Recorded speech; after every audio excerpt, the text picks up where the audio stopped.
In nomine Patris et Filii et Spiritus Sancti. Amen.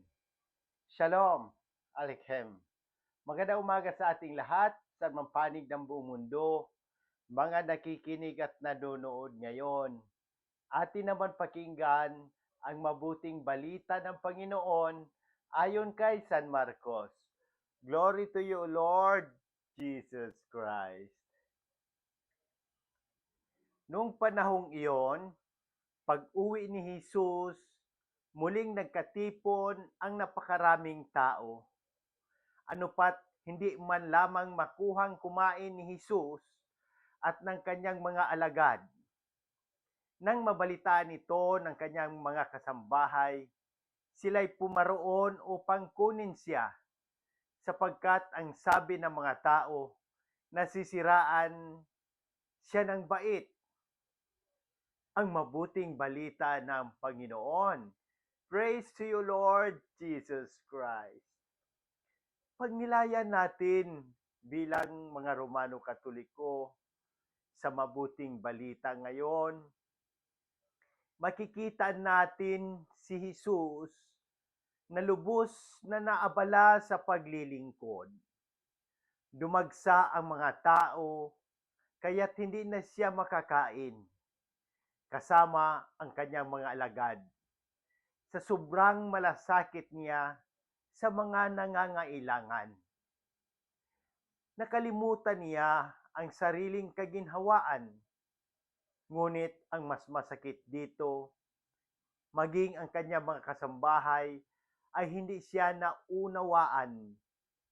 May mga nagsabi pa na sisiraan siya ng bait. Ganito rin ang karanasan ng maraming Kristiyano ngayon. Kapag pinili mong maglingkod, maging tapat sa pananampalataya, magdasal, magsimba at unahin ang Diyos, may mga taong huhusga, magdududa, at magsasabing sobra ka o kakaiba.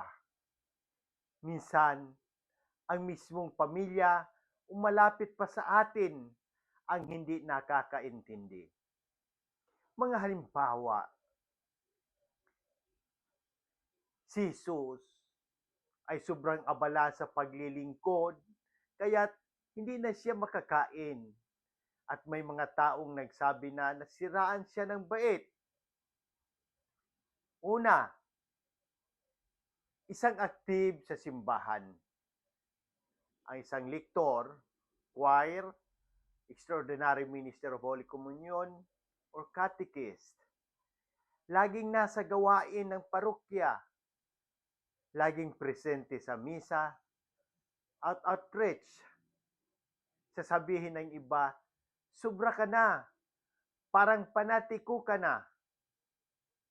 Pero tulad ni Jesus, ginagawa niya ito hindi para sa papuri ng tao, kundi para sa Diyos. Pangalawa, isang magulang na inuuna ang pananampalataya ng pamilya. Pinipilit magdasal ng rosaryo, magmisa kahit pagod. May nagsasabi sa panahon ngayon, luma na yan. Pero sa mata ng Diyos, ito ay tunay na pagmamahal at pananagutan. Pangatlo, isang taong tumatanggi sa mali. Kahit lahat, ginagawa ito. Ayaw sa suhol, chismis, o pandaraya. Tinatawag na killjoy, KJ, o out of touch. Ganyan din si Jesus. Hindi siya sumabay sa isip ng karamihan. At sa unang pagbasa, makikita natin ang tagumpay ni David sa laban. Ngunit kasabay nito ang pagkamatay ni Haring Saul at ng kanyang anak na si Jonathan. Ipinapakita nito na sa buhay may tagumpay at may pagluluksa, may pag-angat at may pagbagsak. Si David ay itinataas ng Diyos Hindi dahil sa lakas lamang, kundi dahil sa puso niyang marunong magpakumbaba at magtiwala sa Diyos. Mga halimbawa, isang leader na may kapangyarihan pero walang takot sa Diyos. Katulad ni Saul, may posisyon, may impluensya, pero inuuna ang sariling interes. Sa simula, mukhang matagumpay, pero sa huli, nabubunyag ang pagbagsak. Pangalawa, isang tahimik pero tapat na lingkod, katulad ni David. Walang titulo, walang spotlight, pero tapat sa trabaho at pananampalataya. Unti-unting pinagpala ng Diyos dahil sa malinis na puso at pagtitiwala.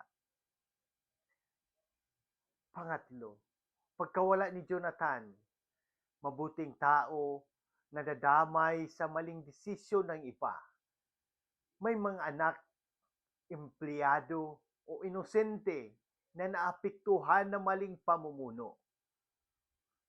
Paalala ito, ang kasalanan ng isa ay may epekto sa marami. Malinaw ang mensahe para sa ating panahon ngayon. Sa Ebanghelyo, ang pagiging tapat kay Kristo ay minsan nagmumukhang kakaiba sa mata ng mundo. At sa unang pagbasa naman, ang tunay na tagumpay ay hindi sa posisyon o lakas, kundi pagsunod at kababaang loob sa Diyos. Halimbawa ni San Francisco de Sales de Sales, na tutunan natin ang banayad ngunit matatag na pananampalataya. Hindi palaban, pero hindi rin sumusuko. Sa mundo ngayon na puno ng ingay, opinyon at panghuhusga, tinatawag tayo ng Diyos na manatiling kalmado, mapagpakumbaba at tapat sa misyon.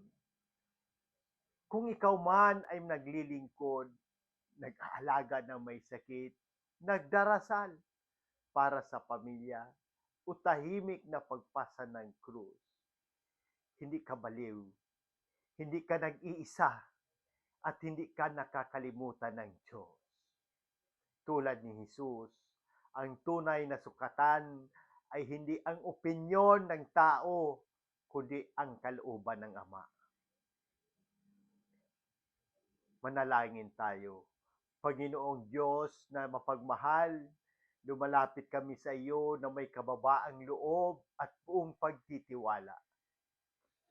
Ipinagdarasal po namin ang lahat ng may karamdaman, lalo na ang agarang pagaling ni na Monsignor Ismail, Padre Arnel, Padre Ayan, Padre Lorenzo Butz, Padre Cesar, Raul, Chona, Rachel Kay, Adila, Fatima, Raymond Lawrence, Faith, at ng aking buong pamilya. Pati na ang lahat ng nakabasa, nakikinig at nanonood ngayon na may karamdaman sa katawan, isip at espiritu. Hipuin mo po sila ng iyong mapagpagaling na kamay, O Diyos. Ipinagdarasal din namin ang lahat ng kaparian, ang aming mahal na Santo Papa Leo XIV, ang aming kura paroko na si Monsignor Diocesan Administrador, Monsignor Claro Caluya. Pagkalooban po sila ng lakas, karunungan at kabanalan sa kanilang paglilingkod. Ipinagkatiwala rin namin sa iyo ang gobyerno ng Pilipinas, naway pamunuan nila ang bayan ng may takot sa Diyos, katarungan at malasakit sa mahihirap. Inaalala rin namin ang aming mga yumao, lalo na sina Papa Francisco, Monsignor Hermas, Pimpe, Ferdinand, Pasita, Dante, Edwin Obispo Jose, Maria Catalina, Cherry Burado Jr., Padre Joseph, at lahat ng aming idinadasal. Tanggapin mo po sila sa iyong walang hanggang kapayapaan sa pamamagitan ng intersesyon ng mahal na Iberhing Maria. Iligtas mo po kami, Panginoon, sa lahat ng unos, kalamidad at kapahamakan. Patatagin mo ang aming pananampalataya upang manatili kaming tapat sa iyo. Kahit hindi kami laging nauunawaan ng mundo, ito po ang aming dalangin sa pamamagitan ni Kristo na aming Panginoon. Amen. In nomine Patris et Filii et Spiritus Sancti. Amen. God bless!